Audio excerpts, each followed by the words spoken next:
নাযাওঁ মা, মোৰ জীয়াই থকা হেঁপাহ বহুত থাকি গ'ল। মাজনী, তই তই তেনেকৈ নকবি মাজনী।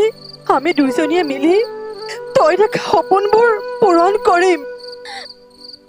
নালাগে অ' মা, সপোন সকলোৱে দেখে, মই বৰ দুৰ্ভগীয়া, নোৱাৰিলো অ'। কিছুমানৰ সপোন দিঠকত পৰিণত হয় আৰু কিছুমানৰ নহয়, আৰু কিছুমানৰ এইকাৰণে নহয়, মানুহক বুজিবলৈ দি থৈ যায়। যদি সকলোৰে সপোন পূৰণ হয় তেতিয়াহ'লে দুখ নাহিলে হয়। মই এই দুখক দুখ বুলি ভাবি দুখ কৰিলে নহ'ব। ই এক শিক্ষা, নতুন যাত্ৰা বুলি ভাবি সুখ ল'ব লাগিব।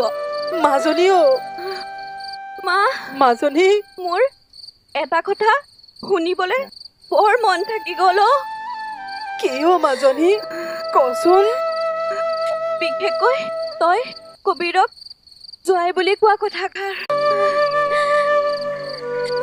নাযাওঁ মা, মোৰ জীয়াই থকা হেঁপাহ বহুত থাকি গ'ল। মাজনী, তই তই তেনেকৈ নকবি মাজনী। আমি দুইজনীয়ে মিলি তই দেখা সপোনবোৰ পূৰণ কৰিম। নালাগে অ' মা, সপোন সকলোৱে দেখে, মই বৰ দুৰ্ভগীয়া, নোৱাৰিলো অ'।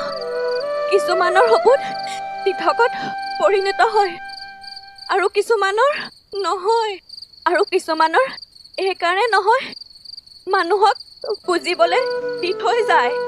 যদি সকলোৰে সপোন পূৰণ হয় তেতিয়াহ'লে দুখ নাহিলে হয়।